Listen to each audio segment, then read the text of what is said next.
So Stephanie's husband, Wally, went down this harrowing road of tonsillar cancer, and Stephanie tried to do a work-life balance and helped him down the road. And what was it, about a 5-month journey? Mm-hmm. Okay, about a 5-month journey. 5 months that I was out of work.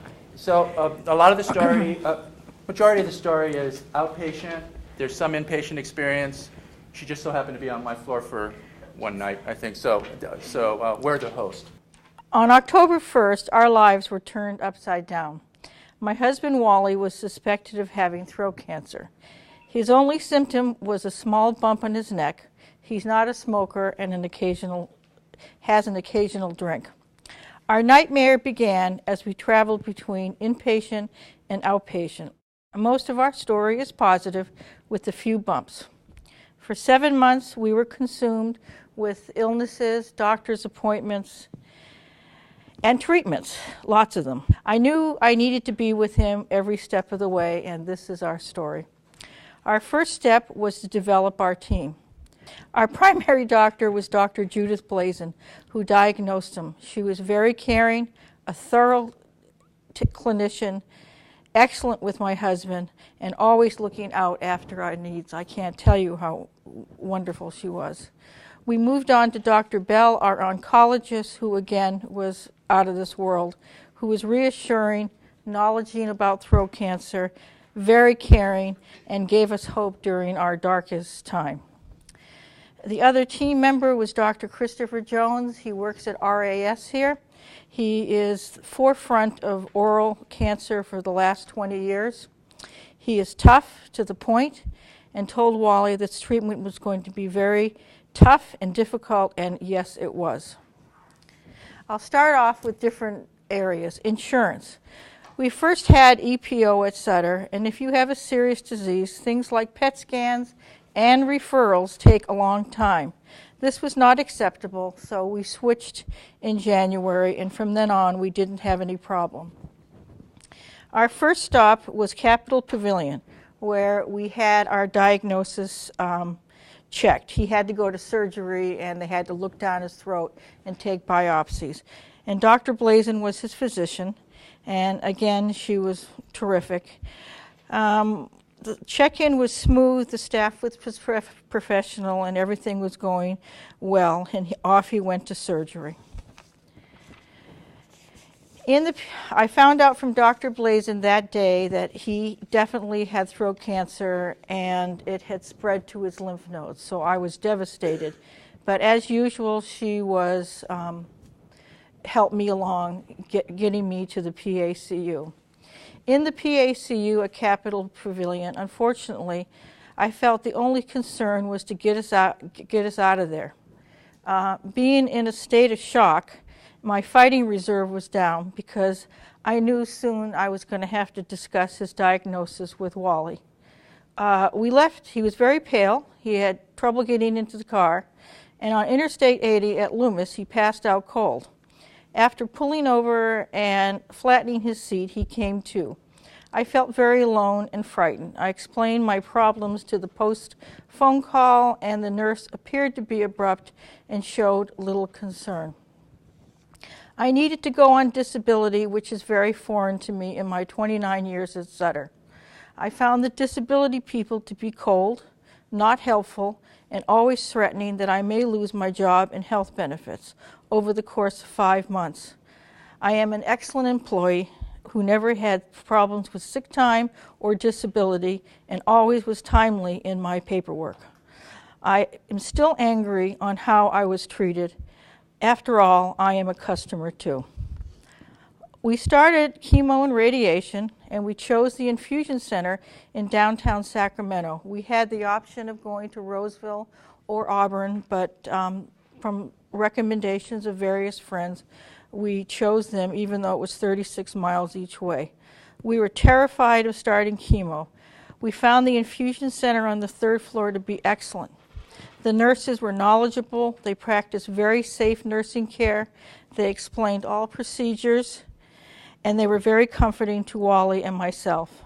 We received excellent follow-up, and the nurses just called to check on him.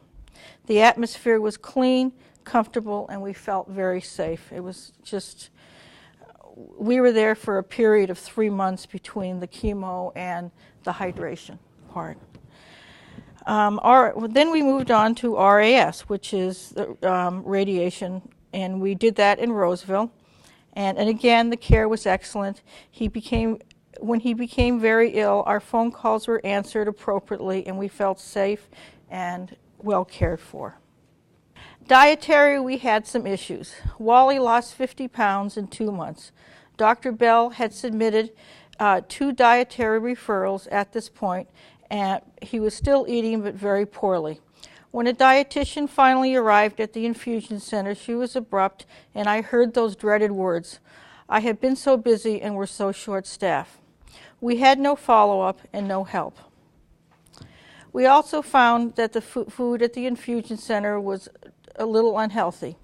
He had the same choices every time we were there, cold hamburgers and processed turkey sandwiches, which is not good for oncology patients. Most people brought their own food, as we did, and it was a topic of conversation there. Then he was in the hospital. Later, Wally had a feeding tube placed. It was a very dark time for us. He was very ill. We were expecting the pharmacy dietitian, the outpatient pharmacy, to explain the tube feedings, as I have never done them in my career. She arrived with no name tag, gave only verbal instructions, said those dreaded words, "I'm so busy," and was in a hurry and had poor teaching skills. It wasn't a very good experience. Interventional radiology. We went there for the placement of the feeding tube and for his PICC line. They were professional, kind, with excellent follow-up. The physicians were very attentive and very calming to both of us. Inpatient on 5 North Neuro, Larry's floor. Wally was placed on 5 North after he had his feeding tube, and his inpatient experience was wonderful. Larry and Janet Masters. Call me Lance right now. Just thinking. Larry and Janet Masters met us in interventional radiology and stayed with me and explained that they'd be taking care of us. This is when he was the sickest. I was exhausted. I planned on sleeping there, but I felt so confident that he would be safe, I went home, which is amazing if you guys know me. Janet Masters and Fran Mel, the night nurse, gave him excellent care, and also the rest of the floor that was involved in his care. Janet spent a lot of time teaching us the ins and outs of the feeding tube, which was very scary to me. He was given a lot of TLC, proper pain meds, and I felt safe, and he felt safe and rested. I couldn't have asked for better treatment. Private rooms. Before our admission, I insisted on a private room, and I felt strongly about this. A patient in a semi-private does not get a good night's sleep. There is no privacy, and there's also infectious issues, I feel. Semi-privates are archaic and not conducive to patients getting better. I'm sure anybody here would not want to be in a semi-private room. It does not promote healing. Home health. After we were diagnosed on Saturday, arrangements had been made for home health in Auburn to call us on Monday for the feeding tube. No calls. I made 2 calls to the answering service, no return calls. With the help of my colleagues and Janet, I was able to overcome my problems with the feeding tube. On Friday, a week later, they called, but said they could not see me until Tuesday. I told them they were too late. We are now in late January. Chemo, radiation, and hydration are almost done.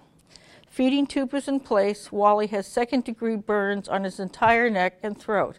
He has copious secretions with a 60-pound weight loss. With the feeding tube, he has started to gain strength, and his neck is healing.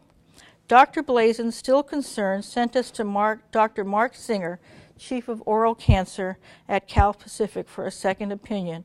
She is always making sure he receives the best care. Dr. Singer was very optimistic that he would not need surgery, and we were elated. Finally, good news.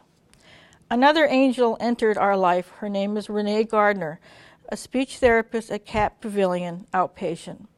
We chose her over Auburn and Roseville due to the recommendations from Tess Carter, stroke coordinator at Sutter Roseville. Renee gave him the courage, tools, and the ability to swallow and eat, which is a very difficult task with throat cancer. His tube is now out, he's maintaining his weight, and he's eating. It's now April. All the doctors are hopeful. His PET scan is normal and no signs of cancer from head to toe. He's stronger every day and is now playing golf and walking our beloved lab, Sammy. We went to see Dr. Maxine Barish at Sutter, who taught us how to stay healthy having a cancer diagnosis. She is an amazing woman who went over our environment and our diet. She is a wealth of information if anybody's in the same boat. To end my journey, I want to give special thanks to Dr. Blazin, Dr. Bell, and Dr. Jones and their entire staff. I have to say, I hope Sutter will stay with RAS for oncology patients because I also benefited from their care 15 years ago. Also, a special thanks to the Infusion Center, Janet Masters, to the entire 5 North Neuro team, and to my nursing supervisor co-workers Marianne and Laura, Larry Chavez, and my boss Danny Corcoran, who gave us encouragement during our darkest days. I am retiring soon, and Wally and I feel so grateful for the wonderful care. Sutter will hold a special place in our hearts. Thank you.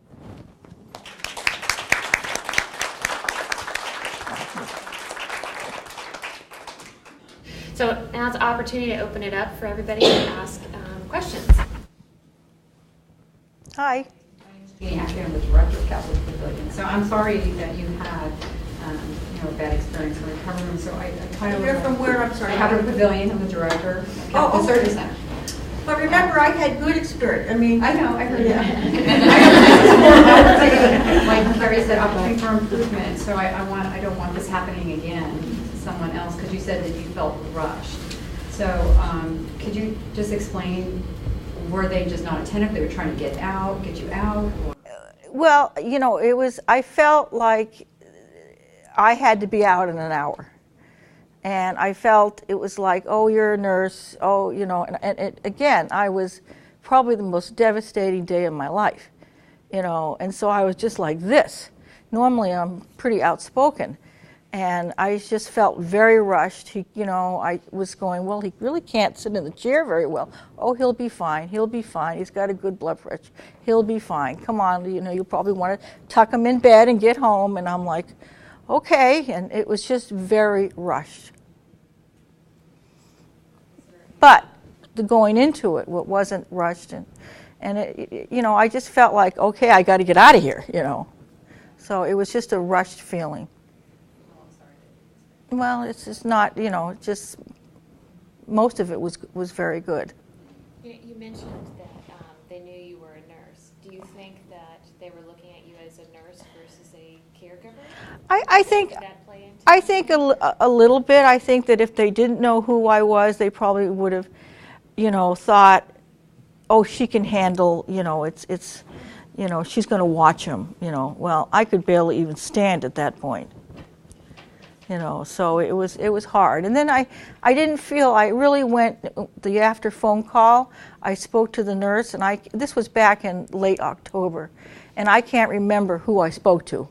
But it was very abrupt when I said, we, fainted going on in Loomis, and it was like, oh, okay, bye.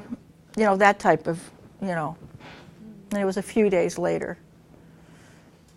Just the one thing that struck out to me was the comment of the staffing issue, because I've been actually a parent situation in an emergency department, and the response I got, well, we're understaffed, and that's great that maybe helps that individual who might feel understaffed at that particular moment. It might make them feel perhaps better because it gives them maybe an excuse or a reason to not feel bad about that, but it really doesn't help the patient very much, or the family member, does it? As a supervisor and as a nurse, I probably have said this in my career, but I tell you, it's wrenching when you are scared to death and you hear those words. And I reflect back to that, you know, because I think, geez, I've kind of maybe poo-pooed it in my career. And I'm telling you, it's like a wrench when you are petrified and somebody tells you they're so busy and short-staffed. You know, it just sets the whole, you can't get past that. It's very difficult. Well, I think just hearing you say it, it's being the patient, being on the other side of it, and then reflecting on that, so I really appreciate it. And also, if Wally was here, he would also tell you that he adores you all. I mean, he's a very grateful, and so am I, a very grateful person. Well, thank you again so you're much welcome. for sharing your story and for thinking about it ahead of time and being so articulate. And my best to you and to Wally and to Sammy and the bow hunting. And Janet, did you want to add anything? I didn't give you the opportunity to share. Well, she's just the best nurse, I'm telling you. I'm just a nurse. I'm just a nurse, but I felt privileged to be able to care for Wally. A part of giving back to the people I know and the people I don't know. It just was a privilege to take care of him and Stephanie too. And you're never just a nurse. Yeah. Thank you very much, and Larry, thank you.